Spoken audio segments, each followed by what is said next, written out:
بقرعید کی آمد ہے تو بقرعید ہی کے حوالے سے کچھ باتیں کرنے کا ارادہ ہے۔ اللہ تعالیٰ سے دعا ہے اللہ تعالیٰ صحیح طرح سے بات کہنے کی، سننے کی، سمجھنے کی اور پھر عمل کی توفیق عطا فرمائے۔ کچھ مسائل بیان کرنے کا بھی ارادہ ہے کیونکہ بہت سارے کامن مسائل ہیں جو لوگ بار بار قربانی کے حوالے سے پوچھتے ہیں۔ تو بقرعید کی جو قربانی ہے وہ اصل میں یہ درس دیتی ہے کہ آپ اپنے آپ کو اسلام کے سپرد کر دیں، اسلام کو اپنے حساب سے چلانے کی کوشش نہ کریں۔ رسول اللہ صلی اللہ علیہ وسلم سے جب پوچھا گیا کہ قربانی کیا ہے تو آپ نے کیا فرمایا؟ سنت ابیکم ابراہیم، تمہارے باپ ابراہیم کی سنت۔ کیا مطلب؟ اس حدیث میں بہت ساری باتیں چھپی ہوئی ہیں، بہت ساری علم و حکمت کی باتیں۔ دیکھو دنیا میں اس سے بڑا کوئی ظلم نہیں ہو سکتا کہ ایک انسانی جان کو قتل کیا جائے۔ ہو سکتا ہے؟ بولنا پڑے گا آپ لوگوں ہے بھائی، کسی انسانی بلکہ کسی بے گناہ جان کو قتل کیا جائے، چاہے وہ جانور ہی ہو، انسان تو دور کی بات۔ بلا وجہ کسی جانور کو قتل کرنا بھی، بھائی پھر ویڈیو بنا رہے ہیں، ہلو بھائی ویڈیو نہیں بنائے۔ بلا وجہ کسی انسانی جان کو قتل کرنا ساری دنیا میں غلط سمجھا جاتا ہے، اور اسلام میں بھی کیا یہ عمل حرام ہے۔ کسی بھی جان کو، وہ جان اگر انسان کی ہو تو یہ جرم اور زیادہ بڑھ جاتا ہے۔ نمبر 3، وہ جان اگر مسلمان کی ہو، کلمہ گو کی ہو، تو یہ جرم اور بھی زیادہ بولتے کیوں نہیں یار بڑھ جاتا۔ مسلمان کا قتل کرنا اور بڑا جرم ہے۔ وہ جان اگر کسی رشتہ دار کی ہو تو اس کا جرم اور زیادہ بڑھ جاتا۔ رشتہ دار کو قتل کرنا کسی غیر کو قتل کرنے سے زیادہ بڑا جرم ہے۔ رشتہ داروں میں سب سے مضبوط رشتہ اولاد کا ہوتا ہے۔ اس کی دلیل یہ ہے کہ آپ کے مرتے ہی سب سے زیادہ وراثت کس کو ملتی ہے؟ اولاد کو۔ اس لیے اسلام نے سب سے گہرا رشتہ کس کا مانا ہے؟ اولاد۔ تو اولاد کو قتل کرنا قتل کی نوعیت میں اور بھی بڑا جرم۔ کیا خیال ہے بھائی؟ تو باپ کو حکم دیا جا رہا۔ اچھا چھٹی بات، اولاد بھی ایسی جو بے قصور ہو۔ بعض دفعہ اولاد نے کچھ ایسے کام کیے ہوتے ہیں آدمی غصے میں آ کے مار دیتا ہے اس کو، وہ بھی غلط کرتا ہے، قتل تو پھر بھی جائز نہیں ہے۔ لیکن اولاد اگر کیا ہو، معصوم اور نیک، کوئی قصور نہیں ہے اس کا، اس کو قتل کرنا اور بھی بڑا جرم۔ پھر وہ اولاد اگر نابالغ ہو تو شریعت میں نابالغوں کے حقوق بالغوں سے زیادہ ہیں۔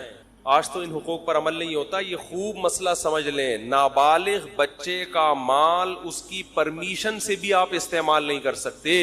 نابالغ بچہ صدقہ کرے گا تو شریعت میں وہ کالعدم ہے، کیونکہ اس کو یہ حق نہیں ہے کہ اپنا مال کسی کو دے دے۔ وہ ابھی نہ سمجھے، شریعت نے اس کے تصرفات اور اس کے اس قسم کے افعال کو کالعدم قرار دیا ہے۔ نابالغ بچہ آپ کو اپنا پلاٹ گفٹ کر دے، شریعت اس کو کالعدم مانتی ہے۔ کوئی وصیت کر دے، کالعدم۔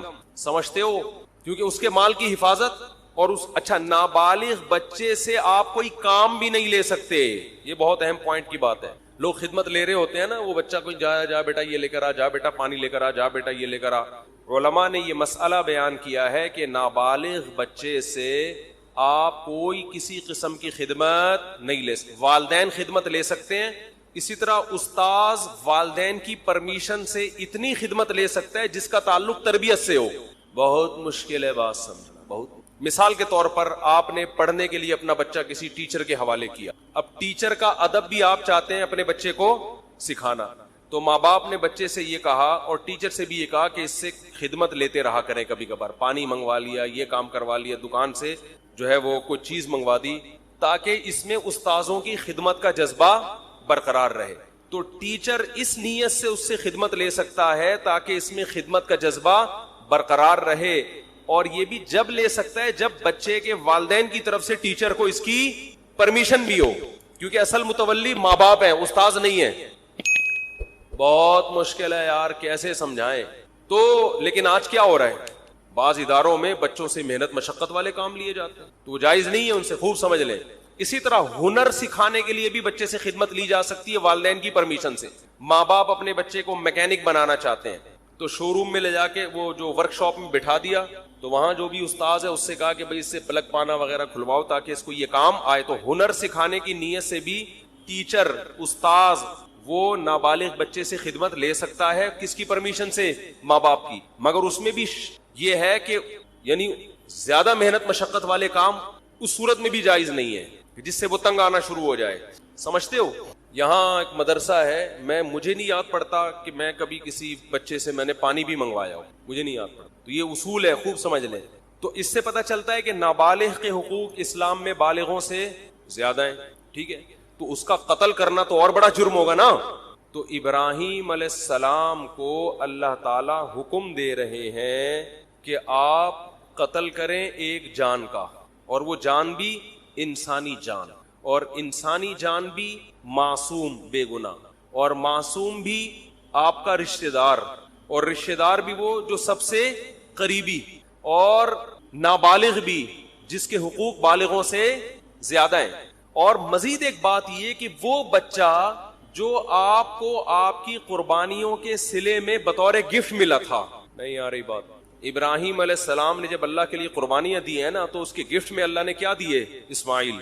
تو یہ تو اور زیادہ عجیب سی, یہ تو یعنی illogical بات بھی ہو گئی کہ معاذ اللہ نقل کفر ایک بہت بڑا جرم بھی کروایا جا رہا ہے, قتل انسانی کا, اور illogical کام بھی کروایا جا رہا ہے, اس لیے کہ جو چیز بطور گفٹ کے دی جاتی ہے وہ کبھی واپس نہیں لی جاتی. وہ طبعی عمر کو پہنچنے کے بعد انتقال کر جائے تو وہ تو سب نہیں مرنا ہے.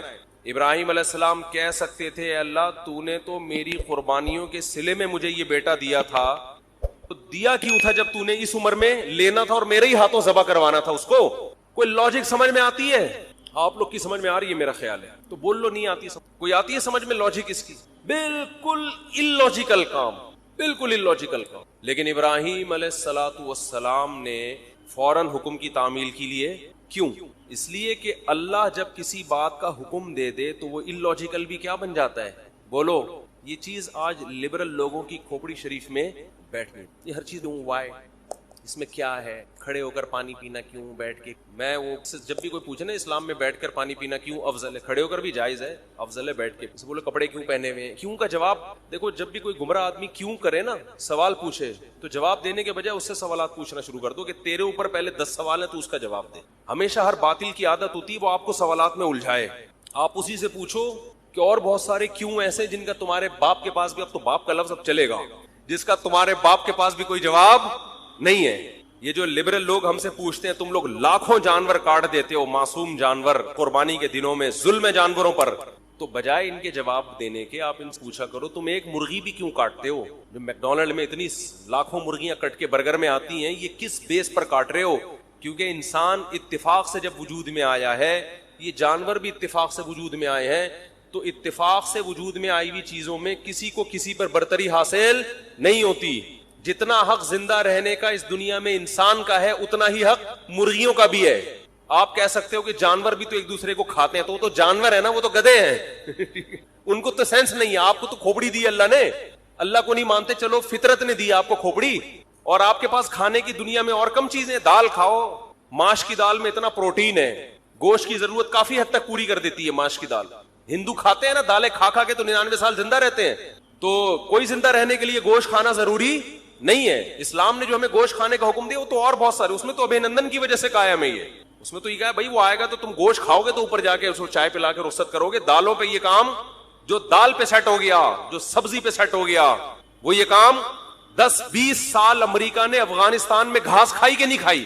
20 سال امریکہ نے افغانستان میں کیا کھایا ہے؟ گھاس کھائی ہے. آگے سے افغان لڑے ہیں, تو اگر افغان سبزی خور ہوتے 20 سال لڑتے؟ کیا ہو گیا بھائی؟ 20 سال یہ دمبے کھا کے لڑے ہیں میرے بھائی. یہ سبزیوں پہ لڑائیاں نہیں ہوتی. تو گوشت کے تو سائیڈ افیکٹ ہیں کہ اس سے لڑتا ہے آدمی.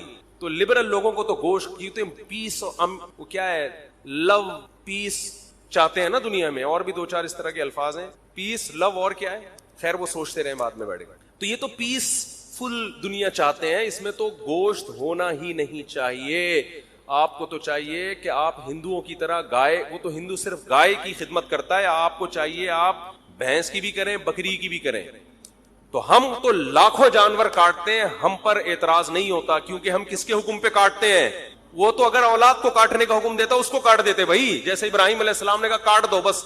جب illogical کام اللہ نے کہہ دیا تو وہ illogical رہا نہیں ہے، وہ لاجیکل، وہ سراپا لاجک سے بھرا ہوا کام ہے. وہ خدا ہے بھائی، ہم تو خدا کے غلام ہیں. ہمیں اگر اللہ ابراہیم علیہ السلام کو حکم دیتا اسماعیل کو کاٹو، وہ نہیں کاٹتے. اللہ ویسے ہی بھی تو اٹھا سکتا تھا نا. کتنوں کے بچے 7-8 سال کی عمر میں ٹرک کے نیچے آ کے ہلاک ہو جاتے ہیں، وباؤں سے مر جاتے ہیں. تو وہ تو اللہ کو ویسے بھی حق حاصل ہے کہ تبھی تو اللہ قرآن میں کہتے ہیں کہ تم اللہ کی راہ میں صدقہ خیرات کرو. انسان کہتے ہیں اللہ میں خیرات کروں گا میں تو غریب ہو جاؤں گا. تو قرآن بار بار کیا کہتا ہے؟ یبسط الرزق لمن یشاء ویقدر، جس کے لیے میں چاہتا ہوں رزق کے دروازے کھول دیتا ہوں، جس کے لیے میں چاہتا ہوں تنگ کر دیتا ہوں. تو یہ تو میرے ہاتھ میں ہے. میں تمہیں ویسے بھی غریب کر سکتا ہوں، صدقہ دو. اگر اس سے غریب ہو بھی گئے ثواب تو ملے گا نا. اول تو ہوگے نہیں، اللہ دے گا مال تمہیں. تو ہمارے پاس تو دلیل ہے ہمارے رب کی طرف سے. اس نے ہمیں حکم دیا بقرعید کے 3 دنوں میں اپنے حبیب سے کہلوا دیا صلی اللہ علیہ وسلم، اللہ کو جانور کا خون بہانے سے زیادہ کوئی عمل محبوب بولو نا بھائی نہیں ہے. تو ہمارے پاس تو دلیل ہے کہ ابراہیم کو اللہ نے حکم دیا اپنے بیٹے کو ذبح کرو. اولاد کا ذبح کرنا illogical کام، کسی انسان کو کاٹنا illogical، لیکن اللہ کے کہنے سے کیا بن گیا؟ لاجک سے بھرا ہوا. اب اس پہ اعتراض کرنا illogical ہے. تو وہ خدا اگر ہمیں دمبے کاٹنے کا حکم دے اور اس میں انسانوں کا فائدہ بھی ہو، خود ان جانوروں کا بھی فائدہ ہے، خود ان جانوروں کا. اگر یہ جانور نہ کٹیں تو یہ تو بڑھاپے میں ان کو کون پوچھے گا؟ آپ انڈیا میں گایوں کی حالت دیکھو، بوڑھی گایوں کی، جن کو ماں جب بنایا ہے تو ماں جیسا بڑھاپے میں سلوک تو کرو ان کے ساتھ. کوئی پوچھنے والا نہیں ہوتا ان جانوروں کا. ان جانوروں کا جوانی میں کٹ جانا ان کے لیے بھی فائدہ مند اور انسانوں کے لیے بھی فائدہ مند ہے. اور اللہ کہتے ہیں سخرھا لکم، ان جانوروں کو اللہ نے کس کے لیے بنایا؟ ہمارے لیے. تو جو مذہب کو نہیں مانتے ان سے سوال ہے کہ تو ایک مرغی بھی کس بیس پہ کاٹتا ہے؟ اے بھائی تم شکار کس بیس پہ کرتے ہو؟ یہ جانوروں کو بھی زندہ رہنے کا اتنا حق ہے جتنا انسانوں کو ہے. تو ان سے سوال کیا کریں ان کے بجائے ان کا جواب دینے کے. تو میں یہ عرض کر رہا تھا کہ ابراہیم علیہ الصلوۃ والسلام نے جو کام کیے دنیاوی قانون کے لحاظ سے وہ سارے کے سارے illogical، کوئی لاجک اس کی پسینے ہو یا نہیں بنتی نا. آج تو کچھ زیادہ ہی مرجھائے ہوئے لگ رہے ہیں. اس کی کوئی پشاور میں جب میں نے جملہ ادھورا چھوڑتا نا ایسے ادھر سے آواز پورا مجمع گونجتا تو ان کو میں نے کہا فل ان دا بلینکس، مگر آرام سے خالی جگہ پر کرو. مگر لوگوں میں جوش ہے نا. دمبے تو دمبا بولتا ہے دمبا کیا ہے؟ بولتا ہے. مچھلی نہیں بولتی. مچھلی میں زیادہ طاقت نہیں ہے. طاقت کس میں ہے؟ مچھلی کھایا کریں، ویسے صحت کے لیے اچھی چیز ہے، لیکن جو پاور آئے گی نا، بازوؤں میں طاقت آئے گی، وہ دمبے سے آئے گی، وہ مچھلی سے نہیں آئے گی. خیر، تو ابراہیم علیہ السلام نے جو سارے کام illogical کیے تبھی تو وہ کیا بنے. دیکھو اس کا یہ مطلب نہیں ہے کہ ہر illogical کام آپ کرنا شروع. ہمارے دینداروں میں یہ ایک بڑا مسئلہ ہے، جتنے بھی کام کریں گے سارے کھوپڑی سے، کسی کی کھوپڑی میں سمجھ میں نہیں آئیں گے کر کیا رہے گا. جب اللہ اس کے رسول نے حکم دے دیا تو پھر نہ دیکھو. جب تک حکم نہیں دیا تو ہمیں کھوپڑی استعمال کرنے کا حکم ہے. کوئی بھی illogical کام کرنے کی ہمیں اجازت نہیں ہے. دکان کو بند کیا، آیت الکرسی پڑھ کے پھونک مار کے آگے کے ڈاکوؤں سے حفاظت رہے گی، تالا نہیں لگایا، تو یہ لاجیکل ہے یا illogical ہے؟ اسلام نے حکم دیا بھائی پہرے رکھو، تالے لگاؤ، حفاظت کرو. نبی نے حکم دیا رات کو چراغ کو جلتا ہوا مت چھوڑو. فَإِنَّ الْفُوَيْسِقَةَ تَضْرِبُ النَّارَ عَلَىٰ أَهْلِهَا، چوہا بعض دفعہ چراغ کو الٹ کے آگ لگا دیتا ہے. اتنی احتیاط کا حکم دیا ہے. تو رات کو آگ کو جلتا ہوا چھوڑنا illogical کام ہے. اس کی کوئی نہ ضرورت ہے اور یہ حادثے کا ذریعہ ہے. نبی نے فرمایا، ایک صحابی ایسے کنکر کو نا ایسے پھینک رہے تھے، آپ نے فرمایا یہ اس سے نہ کوئی دشمن ہلاک ہوگا، اس سے کسی کی آنکھ پھوٹ سکتی ہے. لوگ اٹھا اٹھا کے پتھر پھینک رہے ہوتے ہیں نا ویسے ہی ٹائم پاس کرنے کے لیے، کسی کے لگ سکتا ہے. ہر کام سے پہلے آپ نے 100 دفعہ سوچنا ہے کہ اس کی کوئی لاجک بنتی ہے کہ نہیں بنتی. لیکن جہاں اللہ کا حکم آ جائے تو بس یہی لاجک ہے کہ کس نے حکم دیا ہے. سمجھتے ہو؟ اسی میں ایک بات خوب یہ بھی جب بات چل پڑی ہے، والدین جب کسی بات کا آرڈر کیا کریں نا اور اس میں آپ کا کوئی بڑا نقصان نہ ہو تو یہ نہ دیکھا کریں کہ یہ کیوں. بھائی یہ اب کس کا حکم ہے؟ باپ. یہ باپ کا حکم ہے، ماں کا حکم ہے، ان کو خوش کرنے کے لیے کرنا ہے. اس میں زیادہ پنچایتوں میں نہ جایا کریں یہ کیوں کہہ رہے ہیں، یہ کیوں کہہ رہے ہیں. بھائی جو کہہ رہے ہیں کر لو یار، یہ خوش ہو جائیں گے، بس ان کو خوش کرنا ہمارا مقصد ہے. بحث بہت ہوتی ہے آج کل، میاں بیوی میں بحثیں چل رہی ہوتی. شوہر کسی بات کا آرڈر دیتا ہے، آرڈر یا گزارش کرتا ہے، آرڈر کا لفظ بیہائنڈ دا سین آئے گا. کسی نے میرا ایک بنایا بیہائنڈ دا سین، میں نے چلے چھوڑے، تو ریکویسٹ کرتا ہے. چھوڑو یار اس ریکویسٹ کو بھی، ٹائم بہت تھوڑا ہے نا, یہ قربانی کا فلسفہ ذرا کھوپڑی میں اچھی طرح. تو ہمیں قربانی میں یہ سبق ملتا ہے کہ ابراہیم علیہ السلام نے جیسے اللہ کے حکم کے آگے اعتراض نہیں کیا بیٹا کاٹنے پر, تو ہم گائے کاٹنے پر کیوں اعتراض کریں بھائی؟ تو جتنے بھی معیشت کے ماہرین ہیں, اکنامکس کے ماہرین ہیں, ہم ان کو کہہ سکتے ہیں کہ آپ کے اکنامکس کے اصول ایک جگہ, مگر یہ کائنات یہ کس کی ہے؟ یہ آپ کی نہیں ہے. یہ کس کی ہے بھائی؟ یہ اللہ کی ہے. جو بنانے والا ہے اس کو خوش کرنا پہلے ضروری ہے, کیونکہ وہی ہے جو اس کائنات میں ہمیں رزق دے رہا ہے, وہی ہے جو آسمان سے بارشیں برسا رہا ہے. یہ بھی تو ہو سکتا تھا نا, ابراہیم علیہ السلام اگر نقل کفر نباشت بیٹے کو نہ کاٹتے تو اللہ ویسے بھی تو بیٹے کو موت دے سکتا تھا. اللہ کے ہاتھ میں تھا یا نہیں تھا؟ تو اللہ یہ کہہ سکتے ہیں کہ تم ان جانوروں کو نہیں کاٹو گے, میں ویسے بھی ان جانوروں کی نسل روک سکتا ہوں. یہ پیدا بھی تو اللہ نے کیے ہیں. کوئی بیماری لگا دے اللہ ان جانوروں میں, ان کی نسل روک دے, تو ہم تھوڑی پیدا کر سکتے ہیں. اور ہمیں ایک سبق یہ ملتا ہے کہ جیسے ابراہیم نے اپنے بیٹے کو ذبح کرنے کے لیے لٹایا, تو سب سے زیادہ برکت کس کی نسل میں ہوئی ہے؟ ابراہیم علیہ السلام کی اس بیٹے اسماعیل کی نسل میں ہوئی ہے سب سے زیادہ برکت. اسی میں محمد صلی اللہ علیہ وسلم پیدا ہوئے. اور عجیب بات ہے کہ نبی نے فرمایا انا ابن الذبیحین, میں 2 ذبیحوں کا بیٹا ہوں. محمد صلی اللہ علیہ وسلم نے فرمایا. ذبیح کہتے ہیں جس کو ذبح کیا جاتا ہے, یعنی میری نسل میں 2 باپ ایسے ہیں جو اللہ کے لیے ذبح ہوئے ہیں. آپ کہہ سکتے ہیں ذبح ہوتے تو پھر پیدا کیسے ہوئے نبی صلی اللہ علیہ وسلم؟ ہوا یہ کہ آپ صلی اللہ علیہ وسلم کے دادا عبد المطلب, انہوں نے نظر مانی تھی, منت مانی تھی کہ اللہ نے ابرہا کے لشکر سے اگر بیت اللہ کو بچا لیا تو میں اپنے بیٹے عبداللہ کو ذبح کروں گا اللہ کی راہ میں. اور آپ کے بیٹے عبداللہ کس کے والد تھے؟ محمد صلی اللہ علیہ وسلم. اللہ نے بچا لیا بیت اللہ, اب بیٹے کو ذبح کرنے کا وقت آیا, لوگ جمع ہوئے, لوگوں نے کہا یہ تو بڑا مسئلہ ہوگا. تو پھر مشورہ یہ ہوا, عربوں میں نا کچھ خصوصیات تھی بہت اچھی, کافر ہونے کے باوجود 2 نمبری نہیں تھی. اللہ نے قریش میں نبی کو بھیجا ہے, حالانکہ وہ بڑے سخت ظالم لوگ تھے, مگر اس کے باوجود اللہ نے امامت کے لیے قریش کا انتخاب کیوں کیا؟ ان میں 2 نمبریاں نہیں تھی, زبان کی پاسداری تھی. جبکہ جو منافقین تھے مدینہ میں یہودی, وہ اہل کتاب تھے مگر ان میں 2 نمبریاں تھیں. وہ اسلام کے زیادہ قریب تھے, مگر پھر بھی اللہ نے ان میں پیغمبر نہیں بھیجا. 2 نمبر قوم جو ہے نا, 2 نمبر, زبان دے کے مکر جائے, وعدہ کر کے بات بدل دے. آپ آج پیسوں کا لین دین کسی سے کر کے دیکھیں, جب پیسے لینے کا وقت آئے گا ایسے حدیثیں سنائے گا آپ کو, درود شریف بھی پڑھے گا اور سہ روزے کے سرٹیفکیٹ بھی دکھائے گا آپ کو. جب پیسے دینے کا وقت آئے گا تو پھر دیکھیں اس کی. عرب 2 نمبر نہیں تھے. عبد المطلب مشرک تھے, مگر منت کو پورا کرنا انہوں نے ضروری سمجھا. اب مشورہ یہ ہوا تو لوگوں نے کہا کہ ایک انسان کی دیت 100 اونٹ ہے. ایک انسان کی دیت کتنی ہے؟ خون ہو جائے نا تو اس کا بدلہ 100 اونٹ. تو اپنے بیٹے کو ذبح کرنے کے بجائے اس کے بدلے میں 100 اونٹ قربان کر دو. یہ 100 اونٹ اس زمانے میں معمولی چیز نہیں تھی, اونٹ مہنگی ترین چیز سمجھی جاتی تھی. تو عبد المطلب نے عبداللہ کے بدلے میں 100 اونٹ اللہ کی راہ میں نہر کیے ہیں کہ میں اللہ کو بیٹا نہیں دے رہا مگر بیٹے کا بدلہ دے رہا ہوں, قیمت دے رہا ہوں. تو نبی صلی اللہ علیہ وسلم کے والدین میں ایک اسماعیل اور ایک عبداللہ, یہ 2 ایسے ہیں جو اللہ کے لیے ذبح ہونے کے لیے, ایک تو ذبح ہونے کے لیے لیٹ گئے تھے اور ایک ذبح ہونے کی منت تھی مگر اس کا عوض دے دیا گیا.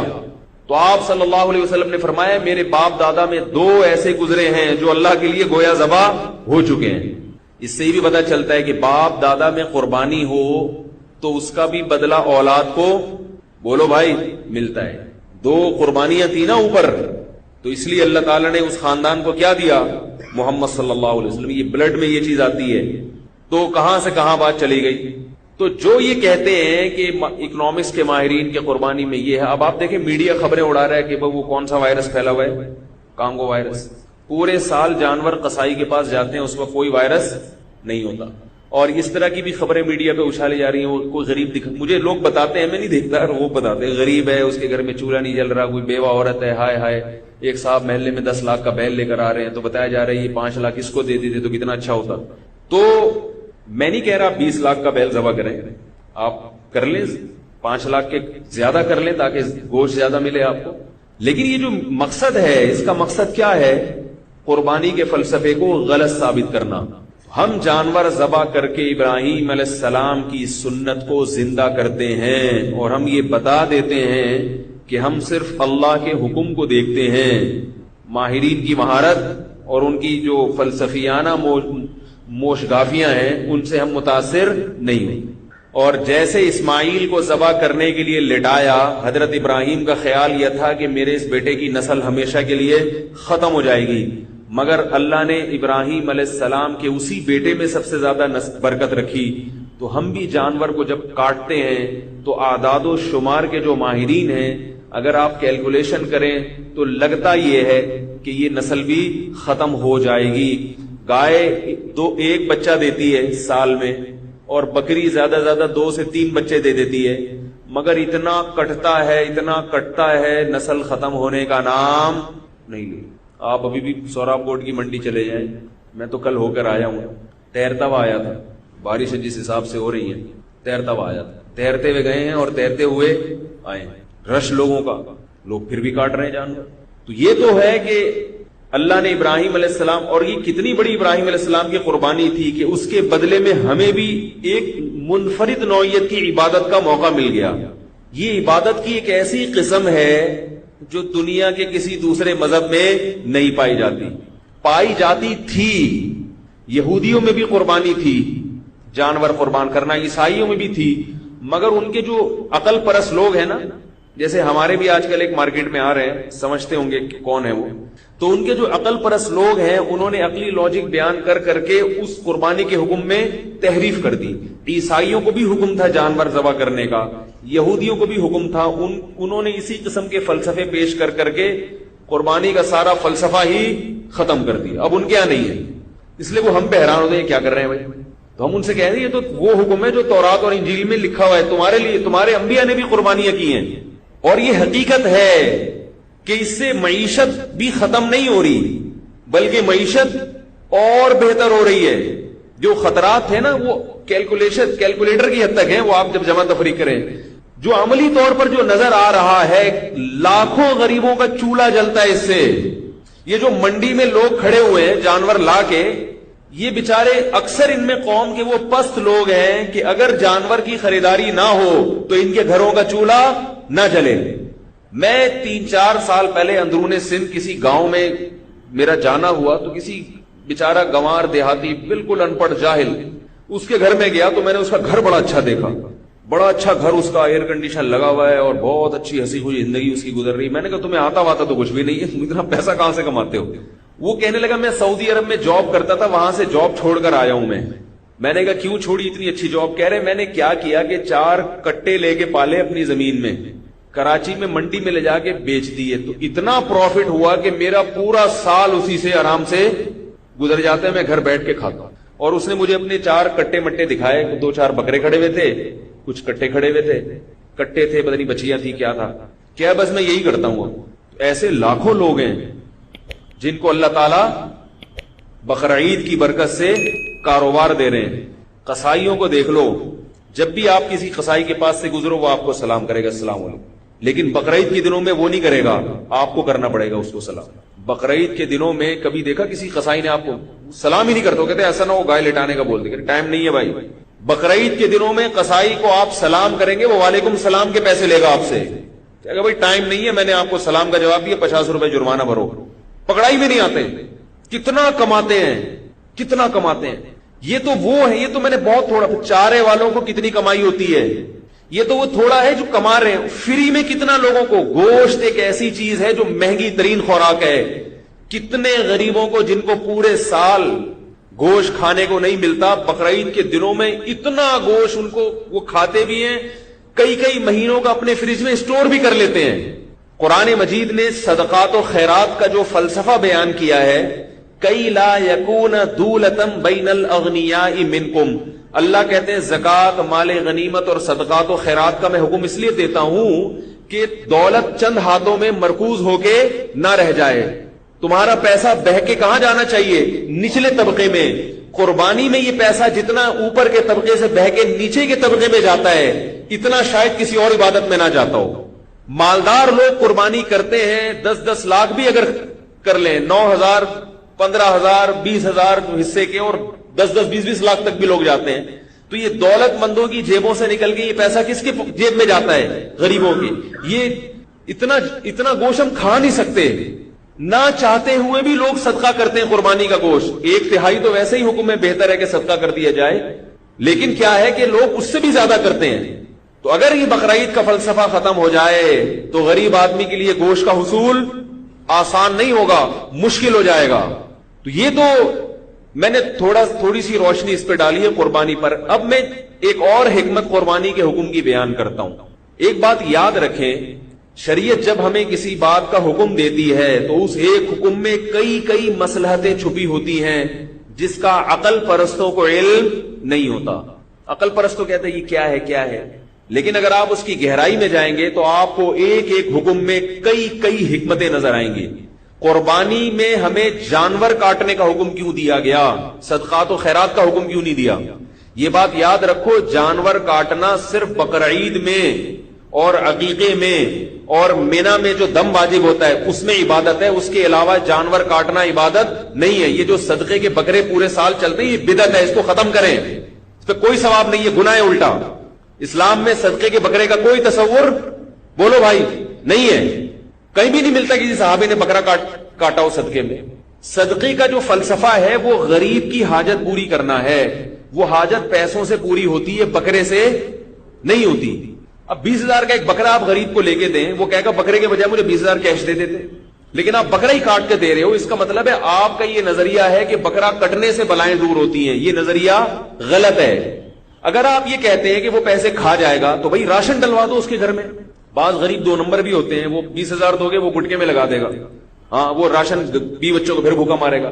تو اس کا طریقہ یہ 20,000 کا اس کے گھر میں کیا ڈلوا دو؟ راشن.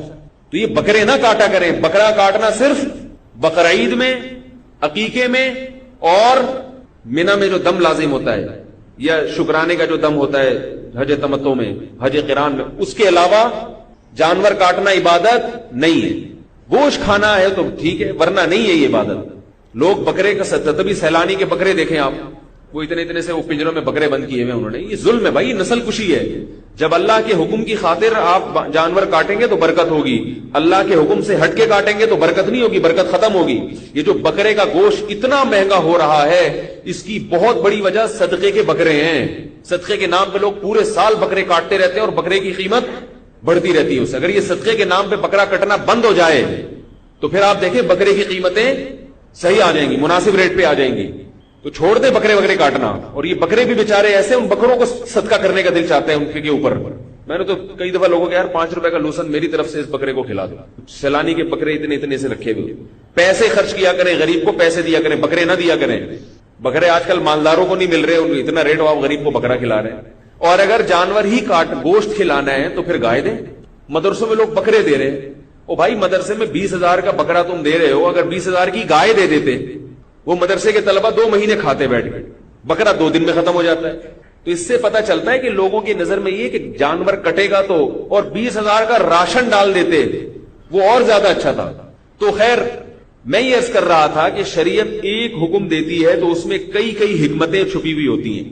یہ جو ہمیں 4 قسم کے جانور کاٹنے کا حکم ہے، دیکھو عقیقے میں بھی جانور کٹے گا، اور جانور بھی گائے ہو، اونٹ ہو، بکرا ہو یا دمبا ہو، بھینس بھی گائے میں داخل ہے. اس کے علاوہ جانور عقیقے میں قبول نہیں ہے. کیا خیال ہے؟ بقرعید میں بھی یہ 4 جانوروں میں سے کوئی کٹے گا.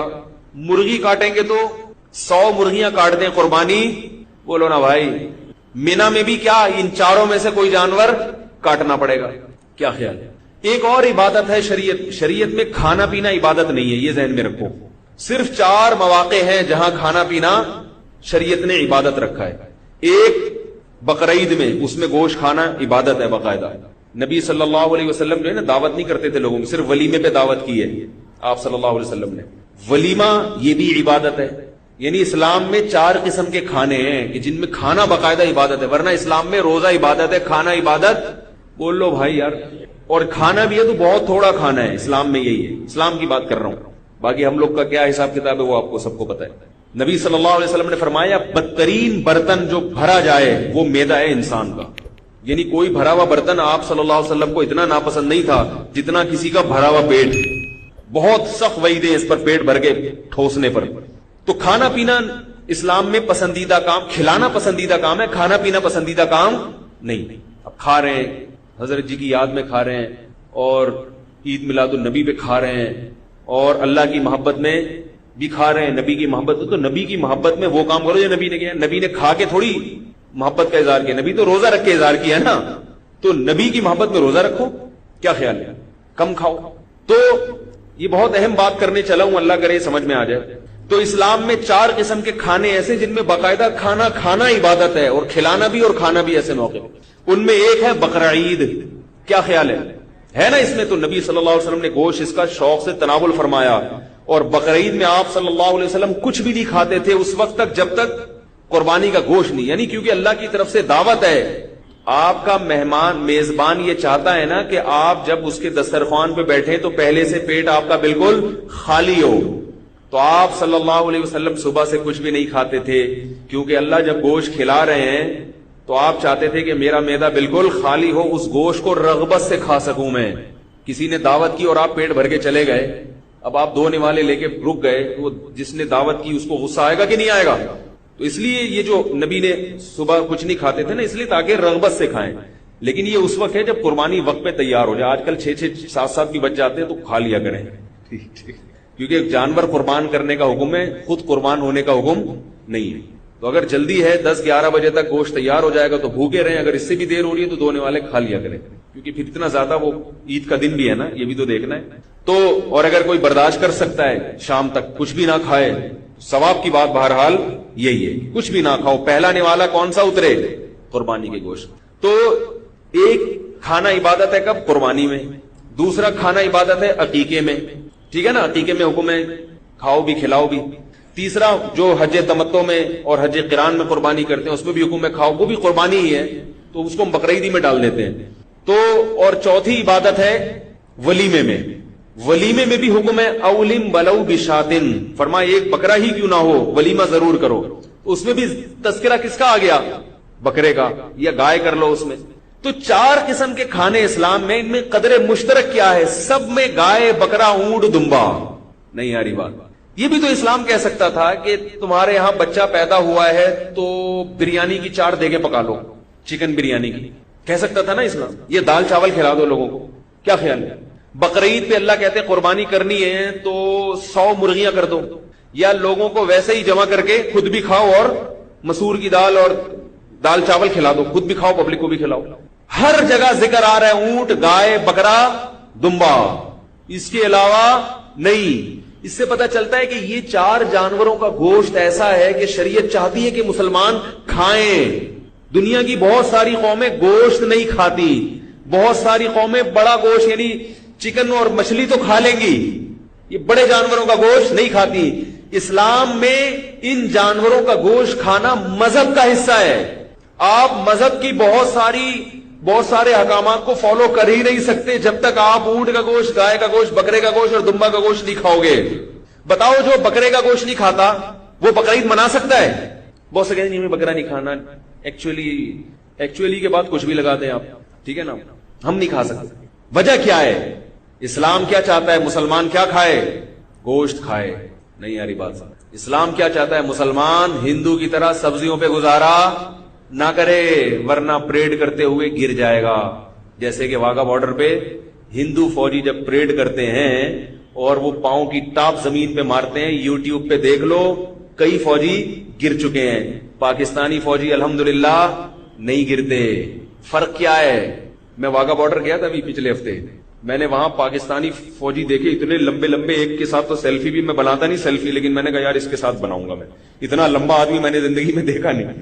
اور اس نے بتایا کہ اس سے بھی بڑا ایک لمبا ہے, وہ کہیں گیا ہوا تھا ورنہ ہم اس کو پکڑ کے لا رہے تھے. سارے قوم کے لمبے لمبے اس کے گھٹنے تک آ رہے تھے. ان کے فوجی اتنے, واگا بارڈر پہ دیکھو, ان کے اتنے ہندو اتنے لمبے نہیں ہوتے, ہو نہیں سکتے بھائی. دال چاول کھانے والا اتنا قد اور اس کی پاؤں کی ٹاپ میں اتنا دم نہیں ہوتا جو کھیرے ککڑیاں کھاتا ہے. اس دم کے لیے ضروری ہے گوشت, چکن کا نہیں.